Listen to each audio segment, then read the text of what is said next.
श्रोताओं, मैं हूँ आपका दोस्त ओपी राठौर और मैं कविता कंडवाल। हम दोनों की ओर से सभी किसान भाइयों और बहनों का स्वागत, अभिनंदन और सादर नमस्कार। श्रोताओं, अपना वादा निभाते हुए आज हम फिर आपसे रूबरू हैं, लेकर आपका मनपसंद कार्यक्रम जिसका नाम है आधुनिक कृषि चौपाल, विज्ञान से किसान तक। किसान भाइयों और बहनों, आपके लिए ये बेहद उपयोगी कार्यक्रम हम प्रस्तुत कर रहे हैं भारत सरकार के कृषि एवं किसान कल्याण मंत्रालय के सौजन्य से और आकाशवाणी नई दिल्ली के प्रयास से। श्रोताओं, आज की कड़ी में हम चर्चा करने वाले हैं पोषण से भरी सब्जियों की और इनके बीजों, रोपण सामग्री व नई कृषि विधियों की। साथ ही आज चर्चा होगी सब्जियों को उगाने की नई तकनीकों के बारे में भी। और ये सब इसलिए कि हमारे किसान भाई सब्जियों की खेती आधुनिक वैज्ञानिक तौर तरीके से करें, कम भूमि से ज्यादा पैदावार हासिल करें और अपनी आमदनी बढ़ाएं, मुनाफा बढ़ाएं। साथ ही देश में पोषण सुरक्षा को भी मजबूत बनाएं। तो किसान भाइयों और बहनों, आज सब्जियों से जुड़ी नई जानकारियों का खजाना लेकर हमारे साथ हैं अनुभवी और प्रतिष्ठित सब्जी वैज्ञानिक, जो बहुत सारी काम की बातें बताएंगे, उपयोगी टिप्स देंगे। और हमारे साथ प्रगतिशील सब्जी किसान भी हैं, जिनके सवालों का, शंकाओं का समाधान करेंगे सब्जी वैज्ञानिक। आधुनिक कृषि चौपाल से जुड़ रहे सभी वैज्ञानिकों और किसानों का हम स्वागत करते हैं और चर्चा को आगे बढ़ाते हैं। लेकिन इससे पहले आपको बता दें कि भारतीय कृषि अनुसंधान परिषद ICAR का एक विशेष संस्थान केवल सब्जियों पर अनुसंधान करता है और देश में सब्जी उत्पादन को आगे बढ़ाने में इसका महत्वपूर्ण योगदान है। श्रोताओं, इस विशेष संस्थान का नाम है भारतीय सब्जी अनुसंधान संस्थान, जिसे हम अक्सर IIVR के संक्षिप्त नाम से भी बुलाते हैं। और यह संस्थान स्थित है उत्तर प्रदेश के वाराणसी यानी काशी नगरी में।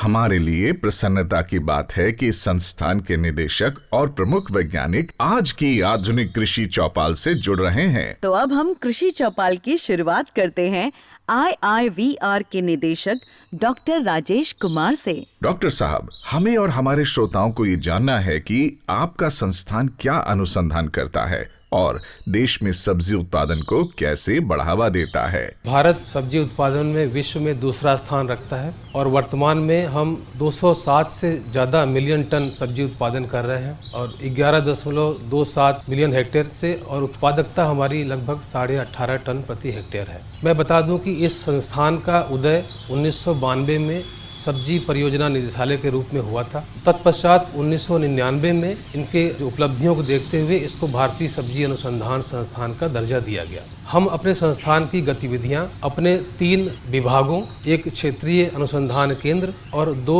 कृषि विज्ञान केंद्रों के माध्यम से करते हैं। हमारा 3 विभाग जो है, सब्जी उन्नयन विभाग जो नई नई किस्मों का विकास करता है, जिसमें कि ज्यादा उपज हो, जलवायु सहनशीलता हो, बहुरोग रोधिता हो, निर्यातोन्मुखी हो, पोषण से ज्यादा हो। हमारे जो सब्जी उत्पादन विभाग के जो वैज्ञानिक लोग कार्य करते हैं, हम क्या करें उसमें कि सब्जी उत्पादन ज्यादा हो, जैसे कि संरक्षित खेती के लिए, कार्बनिक खेती के लिए, कम पानी लगे उस तरह से कैसी तकनीकें का इजाद करें, उसके लिए करते हैं। दूसरा, हमारा सब्जी सुरक्षा जो महत्वपूर्ण विभाग है कि हम सब्जी में कीट व्याधियां या रोग लगने के लिए क्या उपाय करें, किसान भाइयों को कम से कम खर्चे में उनका जो रोग है या कीट व्याधियों का हो जो मैनेजमेंट हो सके। इसके लिए हम बायोपेस्टिसाइड्स पे ज्यादा फोकस कर रहे हैं आजकल।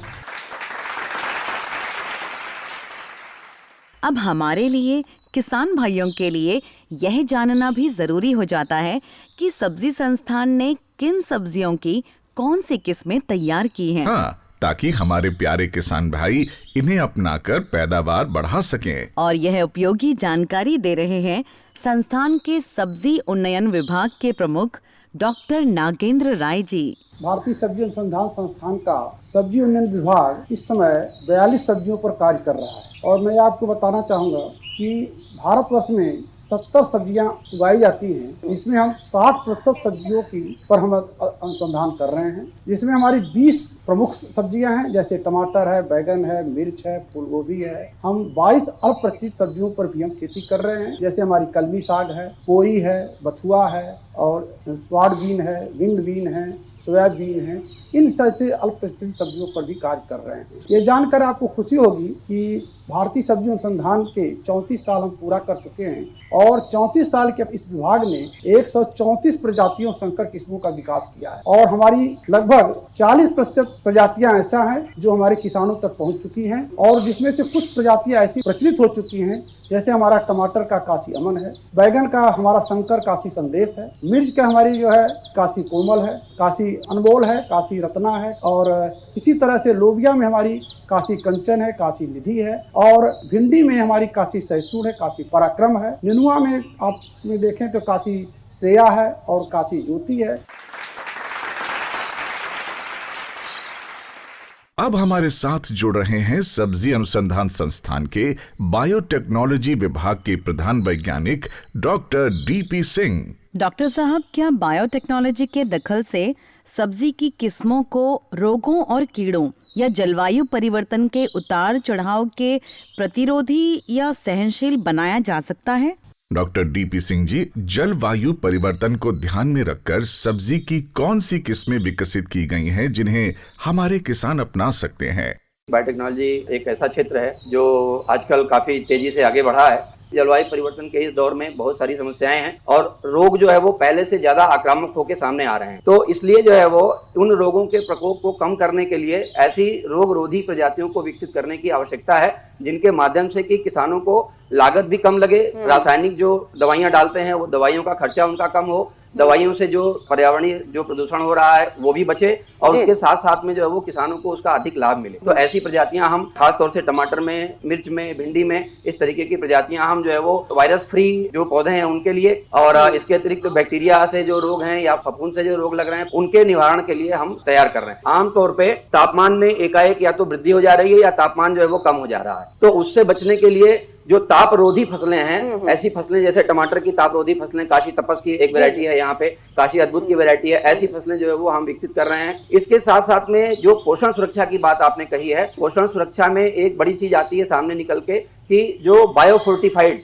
यानी कि जो जैव फोर्टिफाइड तरीकों से कुछ मिनरल्स हैं ऐसे जिनसे कि मानव शरीर में रोग प्रतिरोधक क्षमता बढ़ती है, तो हम वैसी फसलों के विकास में भी लगे हुए हैं। जैसे गाजर है, गाजर में बीटा कैरोटीन एक कैरोटीन है जो एंटीऑक्सीडेंट का काम करता है और हम ऐसी प्रजातियों को विकसित करने में लगे हुए हैं। साथ साथ में जैसे लाइकोपिन है, एंटीऑक्सीडेंट की तरह काम करता है और टमाटर में प्रचुर मात्रा में पाया जाता है, तो हम लाइकोपिन रिच जो है वो तमाम सारी प्रजातियां हम विकसित करने के प्रयास में लगे हुए हैं। विभाग इसमें लगातार काम कर रहा है।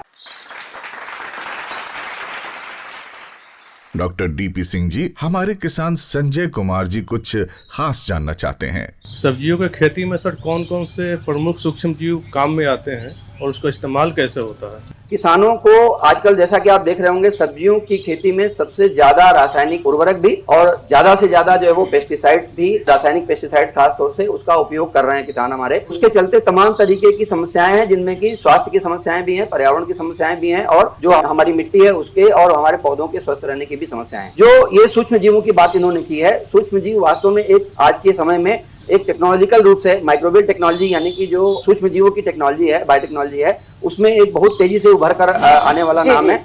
इसके माध्यम से हम तमाम सारे ऐसे बायो फर्टिलाइजर्स यानी जैव उर्वरक बना रहे हैं जिनको कि किसानों तक पहुंचाया भी जा रहा है और वो किसानों तक पहुंच भी रहे हैं। तो जैसे मान लीजिए कि आज के समय में आपके पास जैसे नाइट्रोजन देना है आपको, आप उसके लिए यूरिया का इस्तेमाल कर रहे हैं, डीएपी का इस्तेमाल कर रहे हैं ऐसे, तो उसके बदले में तमाम सारे जैव उर्वरक हैं, तमाम सारे जीव ऐसे हैं जो कि पौधों को ये सब सारी चीजें उपलब्ध करा रहे हैं। अगर किसान उस पर काम करें, उसको अपनाने का काम करें, तो ये बहुत अच्छी तरीके से किसानों के खेतों में बहुत स्वस्थ तरीके से काम करेगा।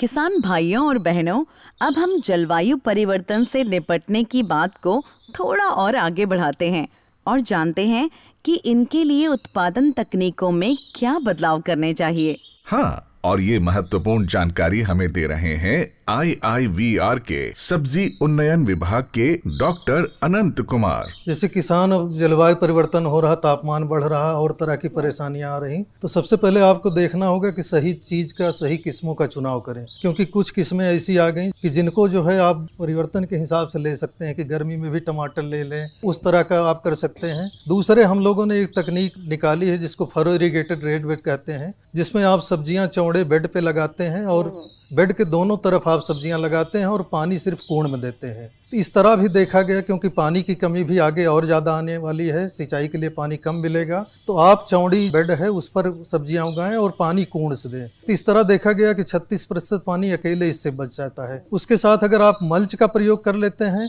तो और ज़्यादा आपको उपज में बढ़ोतरी होती है और पानी लगभग 50-55% तक पानी बच जाता है। तीसरे हम लोग ग्राफ्टिंग तकनीक से इस समस्या से निजात पाने के लिए कोशिश किए। सबसे पहली शुरुआत हम लोगों ने किया कि जब टमाटर, क्योंकि आपका 24 घंटे भी पानी नहीं झेल पाता है, तो उसमें हम लोगों ने क्या किया कि बैगन की जड़ पर टमाटर लगाया और ये देखा गया कि 4 दिन तक भी अगर पानी लगा है तो उस पर कोई प्रभाव नहीं पड़ता है। उसी तरह अगर बैगन की जड़ पर हम टमाटर लगाते हैं, आप 50 दिन तक भी सिंचाई नहीं करते हैं, तब भी उसके उत्पादन पर फर्क नहीं पड़ता। अभी रिसेंट में हम लोगों ने पोमैटो और ब्रिमैटो तकनीक निकाली। ये भी जलवायु परिवर्तन के लिए काफ़ी अच्छा है, क्योंकि जो पोमैटो करते हैं उसमें नीचे हम आलू लेते हैं, ऊपर टमाटर लेते हैं। आप आलू देखते होंगे जनवरी के महीने में झुलसा रोग आता है, पूरा खत्म हो जाता है, लेकिन आलू के ऊपर अगर आपने टमाटर लिया है तो इसका प्रभाव बहुत कम होता है। उसी तरह एक ब्रिमैटो हम लोगों ने लिया है कि जिसमें बैगन टमाटर दोनों एक ही पौधे पर, और इसके लिए बैगन की अर्ध जंगली प्रजाति है उसको लिए हैं। ये जो मूल वृंत हम लोगों ने लिया है ये सूखा भी झेल सकता है, जल भराव भी 4 दिन का है तो वो भी झेल सकता है। तो इस तरह जो है हम आप करके, या आपका प्रोटेक्टेड कल्टीवेशन है, इसमें तापमान, आर्द्रता और लाइट को कंट्रोल करके आप थोड़ा समय इधर उधर भी कर सकते हैं। आजकल जैविक यानी ऑर्गेनिक सब्जियों की बात भी हो रही है। इनकी मांग है और बाजार में इनकी कीमत भी अच्छी मिलती है। तो सब्जियों का जैविक उत्पादन कैसे किया जा सकता है? श्रोताओं, इस उपयोगी जानकारी को हमारे साथ साझा कर रहे हैं सब्जी अनुसंधान संस्थान के सस्य विज्ञान विभाग के प्रधान वैज्ञानिक डॉक्टर SK सिंह। जैविक खेती जब हम करते हैं तो सबसे पहला सिद्धांत है ऐसी फसल को चुनाव करना चाहिए जो आपके जलवायु और वातावरण के अनुकूल हो तथा उसमें कीड़े और रोग व्याधि का प्रकोप कम पड़ता हो। इसके अलावा आपको जब खेती करनी है अनुकूलतम समय पर खेती करनी चाहिए। पिछेता या अगेती खेती करने में सब्जियों की बढ़वार प्रभावित होती है और साथ ही साथ उनमें कीड़े और बीमारियों के प्रकोप भी ज़्यादा होते हैं। जब हम अच्छा एक फसल चक्र बनाते हैं तो वो हम मिट्टी की उर्वरता और रोग व्याधि के प्रकोप को भी कम कर सकते हैं। सभी सब्जियां और सभी कंडीशंस में ऑर्गेनिक फार्मिंग या जैविक खेती को नहीं किया जा सकता है। ऐसा रिसर्च में पाया गया है कि जैविक खेती के लिए बहुत सारी सब्जियां बहुत ही अनुकूल हैं और काफ़ी अच्छा रिस्पांस देती हैं। जैसे कि रबी के मौसम में अगर हम बात करें तो ब्रोकली हो गई, फूल गोभी हो गई, पत्ता गोभी हो गई, पेड़ वाली सब्जियों में मूली हो गई, गाजर हो गया, पत्ती वाली सब्जियों में पालक हो गया, मेथी हो गया, ये काफ़ी अच्छा परफॉर्मेंस देते हैं। इसी तरह खरीफ के मौसम में भिंडी हो गई, लौकी हो गई, लोबिया हो गई, और साग वाली में चौलाई की साग भी अच्छी उत्पादन देती है। साथ ही हमको एक ध्यान रखना है, पूर्वी उत्तर प्रदेश के गंगा के मैदानी क्षेत्र में फसल चक्रों को हम अपनाते हैं तो उसमें भिंडी, मटर, लोबिया, और अगर इनका पोषक तत्व प्रबंधन करना हो हमें तो पोषक तत्व के रूप में हमें जितने भी ऑर्गेनिक इनपुट्स हैं उनको एकीकृत करके देना चाहिए। जैसे कि हम बताएं कि अगर भिंडी की खरीफ में आप फसल ले रहे हैं जैविक खेती में तो आपको 10 से 15 टन गोबर की खाद, 3 से 4 टन वर्मी कंपोस्ट और 1 टन नीम की खली का प्रयोग प्रति हेक्टेयर के रूप में करें। साथ ही हमारे संस्थान द्वारा विकसित ट्राइकोडर्मा, एक्टिनोगार्ड और CRB7 को आप इस्तेमाल करें। लगभग 100 से 125 कुंटल प्रति हेक्टेयर की उत्पादन क्षमता प्राप्त कर सकते हैं। सब्जियों के जैविक उत्पादन की बात चल रही है तो हम यह भी जानना चाहेंगे कि इसमें IPM की क्या भूमिका है, यह कैसे लाभकारी है। बता रहे हैं संस्थान के फसल सुरक्षा विभाग के प्रधान वैज्ञानिक doctor KK Pandey ji. IPM यानी कि एकीकृत नाशी जीव प्रबंधन कहते हैं। इस तकनीक में कई विधाओं को समावेश किया जाता है, जैसे कि भौतिक है, रासायनिक है, जैविक है, या अवरोधी किस्मों का है, या सस्यावर्तन की बात है। तो कहने का मतलब कि इन सभी को मिला करके जब आप सब्जियों की खेती में प्रयोग करते हैं तो उससे रसायन की बिल्कुल ही आवश्यकता नहीं पड़ती है और रोगों और कीटों का समुचित निदान होता है। जब भी आईपीएम की विधि अपनाएं तो यह ध्यान रखें कि किसान भाई सब्जी के रोगों और कीटों के लिए जो आईपीएम की तकनीक वैज्ञानिक द्वारा संतुलित की जाती है उसको फसल लगाने के समय से या बुआई करने के समय से या खेत जुताई करने के समय से ही प्रारंभ कर दें। जब हमारी सब्जी लगे उस समय उसमें रोग और कीट ना लगे और किसी भी रासायनिक दवा का प्रयोग ना करना पड़े। हमारे किसान भाइयों को अक्सर सब्जी फसलों में मिट्टी से मिलने वाले रोगों का सामना करना पड़ता है, इसलिए हम इनके उपचार या निवारण के उपाय भी जानना चाहेंगे। यह उपयोगी जानकारी दे रहे हैं डॉक्टर के पांडे जी। ये विदित है कि मिट्टी में लाभकारी और हानिकारक दोनों तरह के फफूंद और बैक्टीरिया रहते हैं। सब्जियों में खासकर बात की जाए तो बहुत सारी ऐसी बीमारियां हैं जैसे कि आर्द्र गलन जिसको डैम्पिंग ऑफ कहते हैं, उठा होना, जड़ सड़न, तना सड़न, फल सड़न, होमा झुलसा, ये सारी बीमारियां मिट्टी से आती हैं और मिट्टी में ही फफूंद और इसके बैक्टीरिया जीवित रहते हैं। लेकिन एक और भी प्रकृति का ये वरदान है कि मिट्टी में कुछ ऐसे फायदेमंद फफूंद और बैक्टीरिया रहते हैं जिसको कि हम लोग निकाल करके प्रयोगशाला में और उसको बहुगुणन करके मल्टीप्लाई करके बृहद पैमाने पर किसानों के बीच में देते हैं। तो उसमें सबसे प्रचलित और पूरे दुनिया भर में सबसे ज्यादा फायदेमंद एक ट्राइकोडर्मा है, उसकी कई स्पीसीज हैं, हर्जियनम है, विरिडी है। तो ये सारी जो ट्राइकोडर्मा है वो खासकर मिट्टी में ही रहती है, मिट्टी में सड़े गले चीजों को खाती है। तो इसका ये फायदा है कि अगर आप इसको सब्जी में, चाहे वो नर्सरी में बीमारी लग रही हो या हमारी जो मुख्य फसल रोपाई के समय बीमारी लग रही है, जितने भी ये बीमारियां लग रही हैं, इसको मिट्टी में प्रयोग किया जाए या बीज का शोधन किया जाए। तो मिट्टी में प्रयोग करने के लिए ये ध्यान रखने की जरूरत है कि रोपाई या बुआई के कुछ दिन पहले ही इसका मिट्टी में मिला दिया जाए। रोपाई के समय या बुआई के समय में बीज शोधन कर दिया जाए। लेकिन बीज शोधन के समय यह ध्यान रखने की जरूरत है कि जो बाजार में उपलब्ध लाल या हरे रंग से प्राइमिंग की हुई बीज है उसका प्रयोग न करें या किसी भी रासायनिक दवा से शोधित बीज का प्रयोग जो है ट्राइकोडर्मा के बीज शोधन करने के समय नहीं करना चाहिए। सावधानी की जरूरत है कि ट्राइकोडर्मा मिट्टी में डालें तो यह ध्यान रखें कि मिट्टी में अधिक से अधिक जीवांश की मात्रा हो, चाहे वो कार्बनिक पदार्थ में हो, चाहे सनई या ढांचा के रूप में हो या जिस किसी भी फॉर्म में हो, ताकि उस पर जो है उसका मिट्टी में ज्यादा बहुगुणन हो। अब बात आती है कि ट्राइकोडर्मा के अलावा भी हमारे पास कुछ ऐसे एंटागोनिस्ट हैं जो बायोलॉजिकल कंट्रोल में यूज होते हैं, जैसे हमारे पास बैसिलस सबटिलिस है या कीड़ों को मारने के लिए हमारे पास बैसिलोमाइसीज है, बेवेरिया है, लिकेनिसियम है, मेट्रीजियम है। इन सब भी ये मिट्टी में रहते हैं। इनको निकाल करके हम कीड़ों के जो खासकर रस चूसने वाले कीटों के ऊपर प्रयोग कर सकते हैं। किसान भाइयों और बहनों, सब्जी अनुसंधान संस्थान द्वारा अनेक योजनाओं के जरिए नई तकनीकों को किसानों के खेतों तक पहुंचाया जा रहा है ताकि पैदावार ज्यादा हो, किसानों का मुनाफा बढ़े। बिल्कुल, ऐसी कुछ योजनाओं के बारे में बता रहे हैं संस्थान के प्रसार विभाग के प्रधान वैज्ञानिक डॉक्टर नीरज सिंह।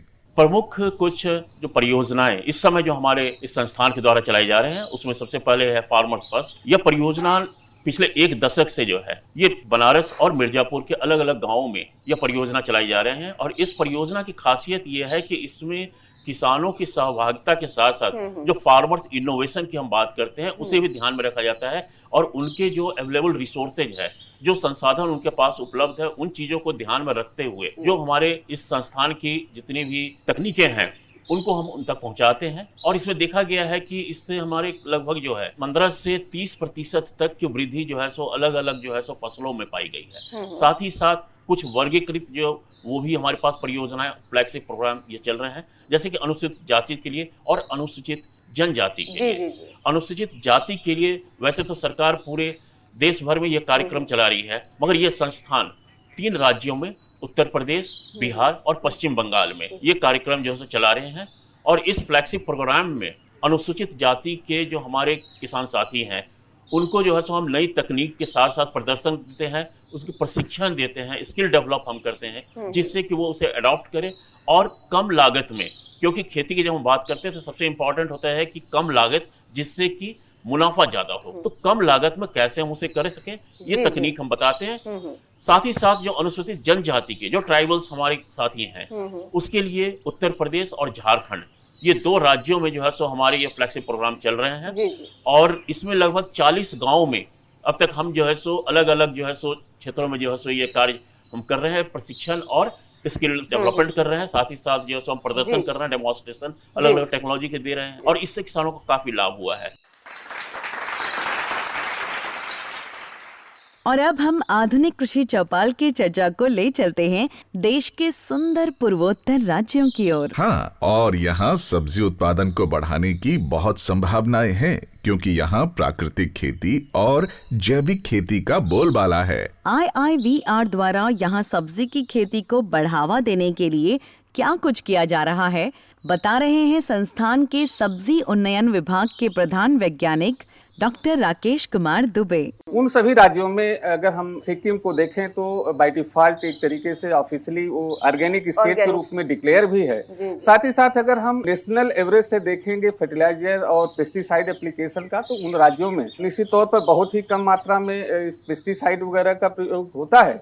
लेकिन एक सबसे बड़ी जो वहाँ के राज्यों में जो हम लोगों का, चूँकि मुझे खुद पूर्वोत्तर में सर्विस करने का अवसर मिला, तो मैंने उस अवसर में देखा कि वहाँ पर अगर किसी चीज़ की जो नेचुरल कांस्टेंट हैं वो तो है ही हैं, उसके अलावा जो सबसे बड़ी जो कमी है गुणवत्ता युक्त बीजों की कमी। तो उन गुणवत्ता युक्त सब्जी बीजों की जो अनुपलब्धता होती है उसके कारण शायद कहीं हमारा जो नेशनल एवरेज जो प्रोडक्टिविटी है, कहीं जो हम 18.5 टन प्रति हेक्टेयर की दर पर हैं, वहाँ पर हमारे उन राज्यों में, पूर्वोत्तर के राज्यों में कहीं 5 से 6 मैक्सिमम 8 टन प्रति हेक्टेयर की उपज होती है। तो वजह ये है कि जो उनका अपना बीज पैदा होता है उसी को बार बार यूज करते हैं।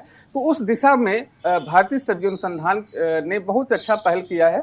पिछले लगभग 5-6 सालों से हम लोग लगातार उनको ट्रेनिंग दे रहे हैं, फ्रंट लाइन डिमॉन्स्ट्रेशन, और एक तरीके से हम जो वहाँ की ऑर्गेनाइजेशन हैं, जैसे सेंट्रल एग्रीकल्चर यूनिवर्सिटी है, ICR के विभिन्न सेंटर्स हैं, आत्मा के सेंटर हैं, केवीके हैं, FPOs हैं, इनके माध्यम से हम उनको अलाइन करके, और अच्छी बात यह है कि लोकल उनकी भाषा में हम अपनी चीज़ों को, साइंटिफिक भाषा को वहाँ पर पहुँचा रहे हैं। हम उत्पादन और उत्पादकता की बात तो बहुत करते हैं, लेकिन कड़वी सच्चाई ये भी है कि फसल की तुड़ाई के बाद बाजार पहुंचने से पहले सब्जियों की एक बड़ी मात्रा खराब हो जाती है। हाँ, तो इस वेस्टेज को रोकने के क्या उपाय हैं? सब्जी अनुसंधान संस्थान द्वारा इसके लिए क्या प्रयास किए जा रहे हैं? इस सवाल का जवाब हमें मिलेगा संस्थान के कटाई उपरांत प्रबंधन विभाग की वरिष्ठ वैज्ञानिक डॉक्टर स्वाति शर्मा जी से। आज देश ही नहीं विदेश में भी विश्व भर में तुड़ाई उपरांत जो क्षति है, खासकर फल और सब्जियों में, ये एक महत्वपूर्ण चिंता का विषय लगातार बनी हुई है। यूनाइटेड नेशन सस्टेनेबल डेवलपमेंटल गोल भी है कि 2030 वर्ष तक जो तुड़ाई उपरांत जो क्षति हो रही है इसको कम से कम आधा कम किया जाए, मतलब 50% कम से कम हम लोग कम कर पाए। इसका एक कारण ये भी है कि सब्जियां और फल हैं क्या, वो क्या फल जब हम लोग तोड़ लेते हैं, वृक्ष से अलग हो जाता है, पौधे से अलग हो जाता है, तभी वो जीवित होती हैं। और वो नाशवान ज़्यादा अधिक इसीलिए होती हैं क्योंकि वो नमी बहुत तेज़ी से खो रही होती है, उनकी बनावट जो है मुलायम होती है और रोग से उनकी लड़ने की क्षमता भी कम हो जाती है। और क्योंकि उनकी बनावट धीरे धीरे कम ठोस होती जाती है तो वो रोगों के प्रति ज़्यादा सहनशील हो जाती हैं। इस कारण से उनमें रोग भी जल्दी लगते हैं। साथ ही जब हम लोग ट्रांसपोर्टेशन के दौरान, परिवहन के दौरान, उसमें जो दबाव से इंजरी है, जिसको कंप्रेशन इंजरी बोलते हैं, या इम्पैक्ट से जो इंजरी है, वो सब भी बढ़ जाता है। तो इन कारणों से देश भर में, और विभिन्न आंकड़े जो विश्व भर के भी हैं, 5 से 25% तक, 30% तक भी विभिन्न फल सब्जियों में नुकसान देखा गया है। डॉक्टर राकेश कुमार दुबे जी, आजकल अल्प दोहित सब्जियों की भी काफी चर्चा है। ये क्या है और सब्जी संस्थान क्या इस दिशा में भी कार्य कर रहा है? अल्प दोहित सब्जियां बेसिकली अगर हम उनकी समझना चाहें तो वो सब्जियां हैं जिनके अंदर पोषक तत्व तो है और क्लाइमेट रेजिलियंस सब कुछ है, लेकिन एक उनको व्यावसायिक स्तर नहीं मिला, जिसको हम कमर्शियल प्लेटफॉर्म तक वो नहीं पहुंच पाई है। तो आज की डेट में हमें एक मोनोक्रॉपिंग जो मोनोकल्चर है कि अगर हम कुछ विशेष सब्जी पर या विशेष फसलों पर, खास करके मैं उदाहरण पुनः देना चाहूँगा कि जैसे मेघालय राज्य, वहाँ पर हमारा राइस, तो जहाँ पर हम एक ही फसल का क्रमबद्ध से चलते हैं, तो ऐसे इलाकों में एक डेंजर, एक खतरा बना रहता है कि अगर कभी कोई ऐसी बीमारी आती है, कभी ऐसी कोई प्रकोप कीड़े का होता है तो पूरी फसल चौपट हो जाएगी। तो ऐसी दशा में हमारे पास विकल्प क्या होगा? तो मुझे निश्चित तौर पर ये मानना चाहिए, यकीनन ये होना चाहिए कि फसल में विविधीकरण लाना जरूरी है। तो अगर वो मुख्य फसलों को हम जोड़ते हैं, साथ साथ अगर हम अल्प दोहित सब्जियां जिनका कि आज व्यवसायिक स्तर नहीं है, तो किसान भाई उनको अपनी मुख्य फसल के साथ साथ इन फसलों को भी खेती के लिए उगाना चाहिए। और सबसे अच्छी बात है कि इन फसलों में जलवायु के प्रति सहिष्णुता, अनुकूलता बहुत अधिक है। डॉक्टर स्वाति शर्मा जी, मेरे मन में एक शंका है। हमारे देश में बड़ी संख्या में छोटे और सीमांत किसान हैं। इनमें सब्जियों के प्रसंस्करण के लिए कोई प्लांट या मशीन लगाने की क्षमता नहीं है। डॉक्टर स्वाति जी, तो ये सब्जियों का प्रसंस्करण करके अपनी आमदनी कैसे बढ़ाई जाए? प्रसंस्करण के लिए निश्चित ही हमें बहुत सारे इंस्ट्रूमेंट्स की ज़रूरत पड़ती है, पर अगर हमारा टर्नओवर ज़्यादा हो, मतलब प्रतिदिन हम लोग अगर ज़्यादा प्रसंस्करण करना चाहें तो हमें ज़रूरत पड़ेगी। पर अगर हम लोग लघु स्तर या घरेलू स्तर पर कुछ बनाना चाहें तो ऐसे बहुत सारे कई तरह के प्रसंस्कृत उत्पाद हैं जो आप घर पे बना सकते हैं। FPO के माध्यम से बहुत सारे किसान हैं जो जुड़कर एक साथ उसकी ब्रांडिंग कर सकते हैं। जैसे एग्जाम्पल के तौर पर आप ले लीजिए निर्जलीकृत सब्जियां। पहले भी घरों में सुखौते सब्जियों के बनाए जाते रहे थे, ये कोई नई चीज़ नहीं है, लेकिन निर्जलीकरण प्रसंस्करण की दृष्टि से बहुत छोटी छोटी सी चीज़ें हैं। आप लोग बड़े आराम से घर में आसानी से करके छत पर भी कर सकते हैं। जैसे सौर ऊर्जा से जब हम लोग करते हैं तो वो एक निश्चित समय में ही हो पाता है। पर अगर हम लोग एक छोटा सा उपकरण कैबिनेट ड्रायर ले लें तो हम लोग बड़ी ही आसानी से उसको चलाना भी बड़ा आसान है और लो कॉस्ट, कम दाम पर बन सकने वाली, कम से कम 6 महीने तक आसानी से भंडारित होने वाली निर्जलीकृत उत्पाद बना सकते हैं। इसके साथ ही सरकार की एक बहुत अच्छी योजना भी चल रही है, प्रधानमंत्री सूक्ष्म खाद्य प्रसंस्करण योजना। इस योजना के अंतर्गत जो भी किसान भाई हैं वो जब छोटे स्तर पे कोई उद्योग लगाते हैं तो उसमें उन्हें अधिकतम 35% तक सब्सिडी और या फिर 10 लाख रुपए की सहायता सरकार देती है। तो उद्योग आप लगा भी सकते हैं और खुद से कर भी सकते हैं। अब हम आज की आधुनिक कृषि चौपाल को समापन की ओर ले जा रहे हैं, लेकिन इससे पहले डॉक्टर नीरज सिंह जी, हम आपसे ये जानना चाहते हैं कि IIVR द्वारा विकसित सब्जी की किस्मों, आधुनिक तकनीकों आदि का देश के सब्जी उत्पादन पर क्या प्रभाव पड़ा है? देश में सब्जी उत्पादन का परिदृश्य कितना बदला है? जब से संस्थान हमारी ये बनी है, अभी तक हमने जो है लगभग 16 फसलों में 47 अलग अलग किस्में जो उनकी विकसित की गई हमारे संस्थान के द्वारा, उसे 98 हमने जो है अभी टेक्नोलॉजीज जो है वो कमर्शलाइज कर चुके हैं, लाइसेंसिंग कर चुके हैं। हमारी जो है कुछ प्रमुख किस्में हैं, उसके हम इम्पैक्ट भी देखते रहते हैं कि क्या इम्पैक्ट, क्योंकि देश में जब हम अपनी टेक्नोलॉजी दे रहे हैं, फार्मर से उसको ले रहे हैं, तो उससे क्या आर्थिक लाभ हो रही है, वो एक महत्वपूर्ण विषय है। मैं बताना चाहूँगा यहाँ अपने साथियों को कि जैसे कुछ हमारी किस्में हैं, जैसे कि बात करते हैं टमाटर में काशी अमन है, या जो है लोबिया में काशी कंचन है। इस तरह 7-8 फसलों की अगर हम बात करें तो इसका एक अध्ययन में हम लोगों ने पाया है कि पिछले एक दशक में जो है ये लगभग जो है 10.4 लाख हेक्टेयर एरिया में ये लगाए गए हैं, और इससे करीब करीब जो है 395 करोड़ रुपए की जो है आर्थिक लाभ हुआ है। किसान भाइयों और बहनों, आशा है आज की आधुनिक कृषि चौपाल से आपको सब्जी उत्पादन बढ़ाने के लिए, ज्यादा आमदनी और लाभ के लिए उपयोगी जानकारी मिली होगी। किसान भाइयों और बहनों, इन काम की बातों को, वैज्ञानिकों की सलाह को आप अपने खेतों में आजमाएं और ज्यादा मुनाफा हासिल करें, तभी हमारे वैज्ञानिकों की मेहनत सफल होगी। हम आज की आधुनिक कृषि चौपाल के साथ जुड़े सभी वैज्ञानिकों और किसानों के प्रति आभार प्रकट करते हैं, धन्यवाद देते हैं। और श्रोताओं, हमारा आपसे विनम्र आग्रह है, गुजारिश है कि कृपया हमें यह जरूर बताएं कि आपको आज का कार्यक्रम कैसा लगा और इसे कैसे अधिक उपयोगी और लाभकारी बनाया जा सकता है। आप अपने सुझाव और प्रतिक्रिया हमें ईमेल कर सकते हैं। हमारा ईमेल पता है kkbongold@gmail.com। ईमेल पता एक बार फिर सुने और नोट करें, kkbongold@gmail.com। श्रोताओं, आपकी ईमेल्स की हमें प्रतीक्षा रहेगी। किसान भाइयों और बहनों, हम आपसे जल्द ही फिर रूबरू होंगे आधुनिक कृषि चौपाल की एक नई कड़ी के साथ, नए विषय और नई जानकारियों के साथ। तब तक के लिए हमें दीजिए विदा। नमस्कार।